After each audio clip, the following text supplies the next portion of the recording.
It's the week beginning Monday the 20th of January, and this is Business Unwrapped, brought to you by Lombard Asset Finance. In this bonus series of podcasts, we speak with industry experts about innovation and agility in the age of disruption.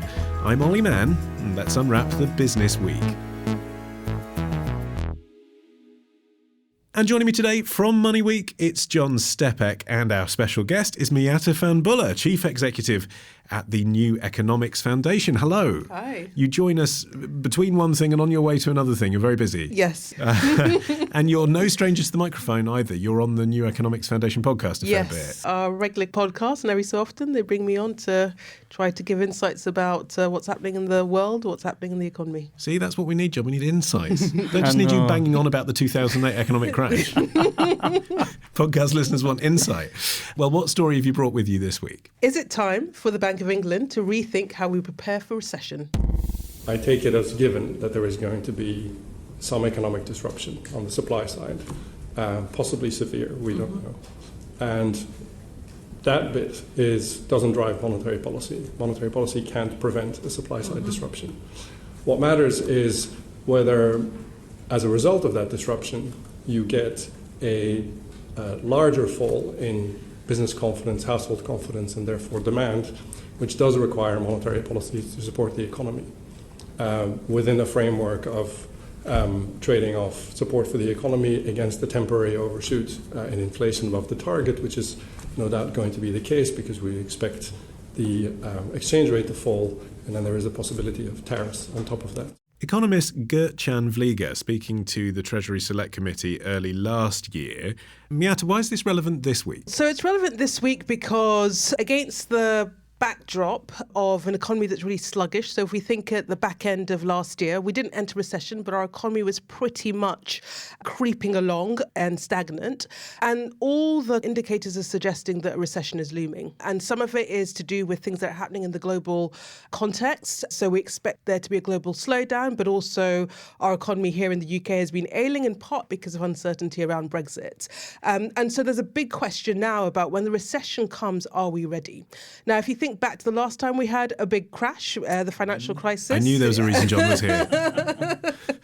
When we had the slowdown, actually there was a huge reliance on monetary policy. So the central bank did a lot of things like pump money into the economy. What we didn't do really was think about fiscal policy. So that's using the government's balance sheet, borrowing, spending in order to boost the economy. Now, what's fascinating is over the last 10 years, interest rates have been historically low. So, we are pretty much at near zero rates. There's nowhere for interest rates to go. On that, John, if there's nowhere for interest rates to go, a lot of people will be saying, well, people who aren't economists, that's it then, isn't it, for the toolbox? Like that was the thing. That is the thing we've been doing for 10 years. Cutting interest rates has always been the banks' and all central banks' standard response. Now, some central banks have gone into negative territory, so they've actually cut interest rates until they're below zero. The big problem with that is that the jury is very much out on whether that's actually worked or not, because that's what they've done in the Eurozone and Japan. And both of those economies arguably are even more stagnant and troubled than the UK's is. The other thing they can do is print money, so that was quantitative easing.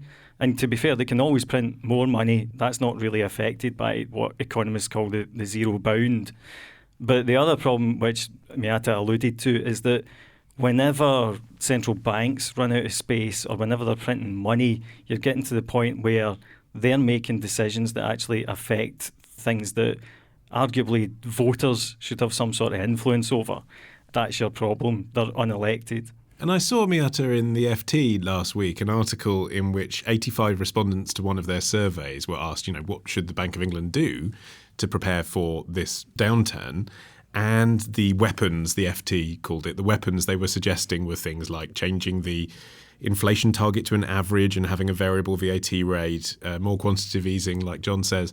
No one that I saw surveyed there actually questioned that a recession is coming. That's quite scary to people listening to this that don't realise this is the consensus. Absolutely. So this is the consensus, and it's a sort of the untold truth because we're not really talking about it. The public aren't really talking about it. And, arguably it's not clear that the government is ramping up for a recession and thinking about what it does. And what's really interesting is actually there was also a consensus amongst all those economists that the toolkit has kind of been used out. The ability for central policy policy, central banks and monetary policy to really do anything that can have any material impact come a recession is minimum. And so this then asks the question, what are we going to do? And this is where the debate around fiscal policy comes in. And the things that we at New Economics Foundation have been arguing, actually there's a growing consensus among economists, is this time round, because we can't use the central banks and monetary policy tools, we've got to rely on governments to think about how they invest in order to boost the economy. So we're in the territory of kind of Keynesian economics, we're in the territory of fiscal stimulus. And what's fascinating, if you think about how the debate has changed, 10 years ago, everyone said monetary policy, quantitative easing, that's the answer. Now everyone's saying, hello, government, what on earth are you going to do? And it's not clear that the government are thinking about this, but there's a huge opportunity because we not only have to invest in things like the green transition, invest in renewables, there's a big kind of climate change threat that we need to respond to, but also ailing public services and, increasingly a consensus that we need to spend more.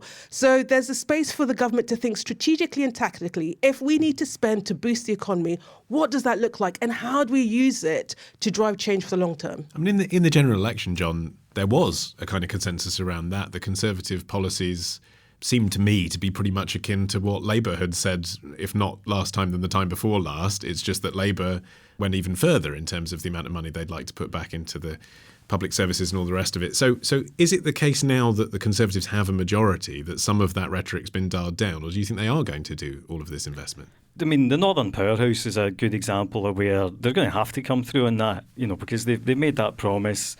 Obviously, there's a lot of people who have historically always voted Labour, who voted Tory for the first time and now, to an extent, expect some sort of payback for that. One thing I would say on the recession point is that I'm not convinced the recession's inevitable soon, but it's definitely inevitable in the future because economics is cyclical. And it is also fair to say that at that point, there's no obvious sign that central banks will have had the opportunity to raise interest rates far enough so that they can start cutting them again ahead of the recession. So I definitely do think that we're in the area where if we're going to intervene in the economy to try and fend off a recession, you are going to get some sort of fiscal policy, regardless of how that's funded. So we're talking about fiscal policy, Miata, but this gets a bit conflated, it seems to me, with productivity, which is a different thing, isn't it? The definition of productivity is about how one worker's contribution affects GDP. It's not about what you seem to be talking about, which is kind of saving the nation from folding in on itself. No, it absolutely isn't. But the two are linked.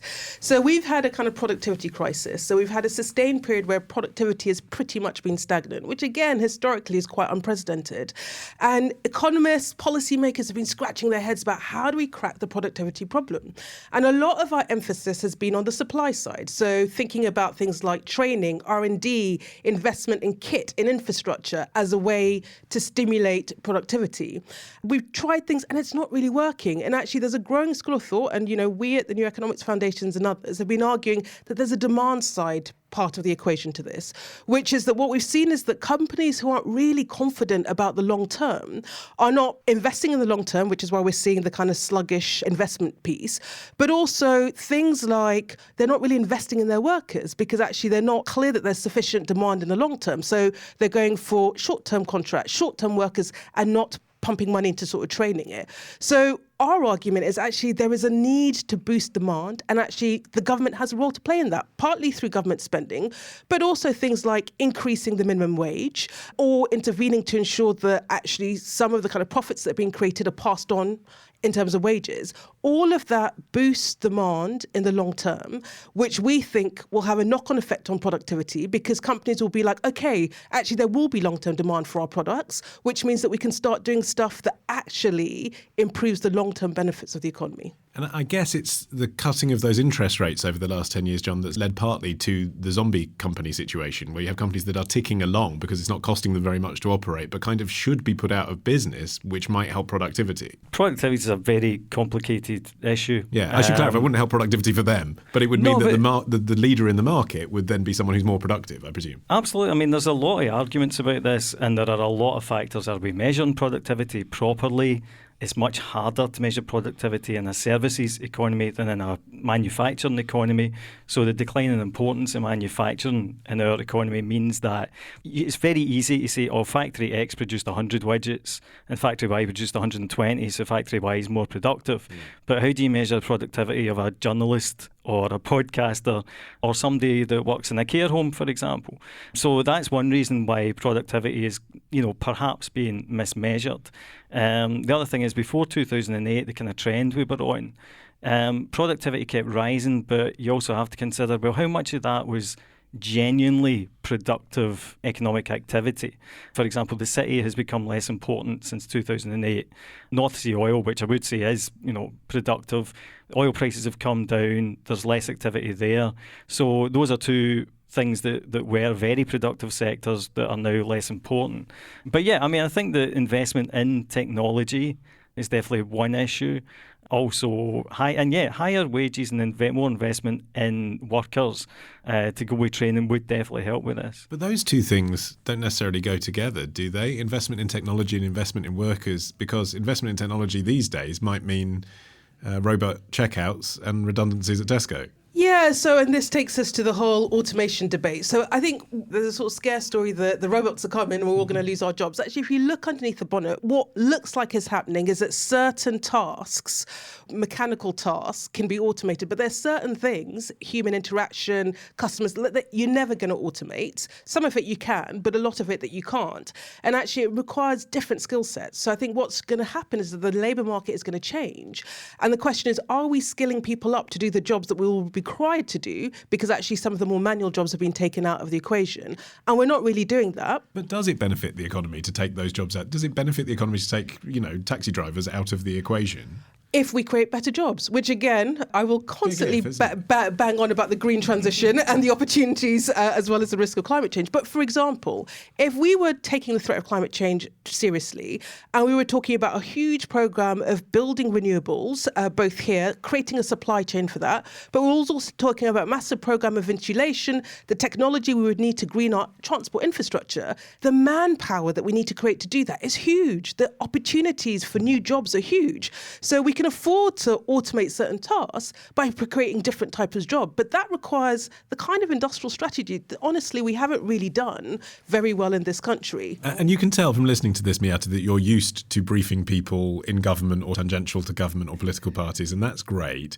But John, you're listening to this, you work in a small or medium business. What can you do about this? It's all very well saying we need to do that and we need to. The we is the Prime Minister. I'm not the Prime Minister. What can I do? The main point is that productivity is about doing more with the same amount of resources, basically. So if there are opportunities within your business to introduce technology, and technology is getting cheaper all the time, cloud-based software, all of the rest of it, that doesn't mean that you have to replace the workers that you've got. It means that you can use the workers you've got to do more important things. Daft things like, working in a coffee shop, for example. If you're spending all your time doing the accounts manually or taking the bills manually, and instead you can have somebody waiting more tables or going out and kind of, skilling up in terms of cooking and all that sort of thing, then that's a very minor example of how technology can help. And it is also worth remembering that, despite all the fear of the robots, Britain, and not only Britain, most of the world, is pretty much at what, certainly by historical standards, we would have viewed as full employment.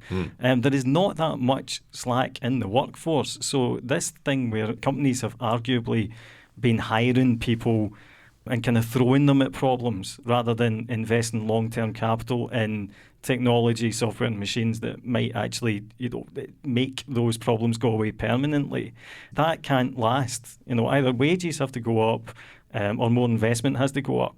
And finally, to both of you, and you mentioned Brexit earlier, Miata, as a the dreaded B word we're not allowed to talk about anymore. You mentioned it as one of the causes as to why people think there might be a recession, but you didn't say what you think it might do when it actually happens. So in terms of productivity, we're going to see, I presume, tighter rules on immigration, more restricted supply of labour, probably higher wages. What will all that do to productivity?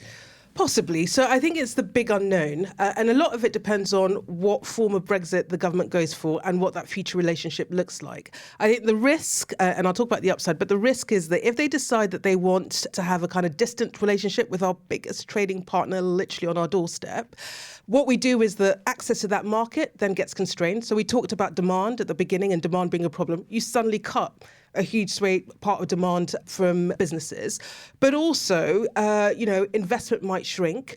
And so it's whether that the negative side of that outweighs potentially some of the upsides you might get if there are less workers, and therefore that might lead to increased wages. But again, that depends on our capacity to train people to do particular jobs. Construction industry is a really classic one. If we stopped all migration to the construction industry today, the industry would collapse.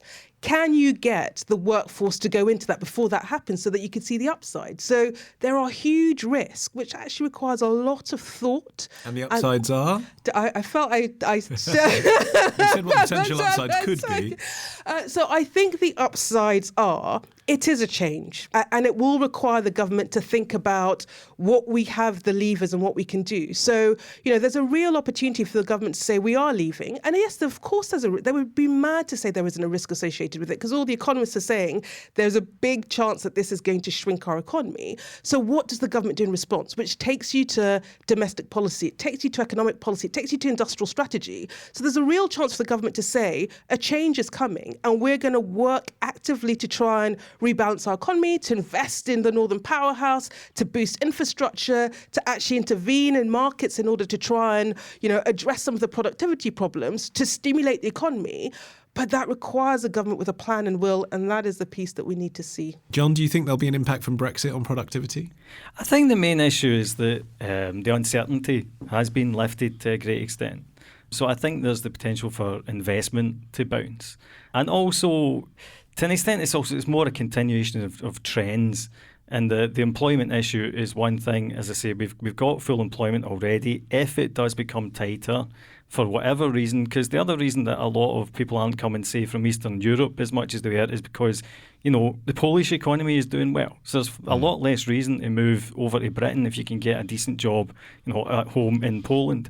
And I say that as someone whose granddad's from Poland. So definitely, it's there are lots of reasons why the employment market might get tighter, which would drive up wages. And also companies that have been on hold for a long time have now got a reason to say, right, okay, let's activate our plans because Brexit is happening. There's no more, 3 years worth of wasting time in Parliament going on.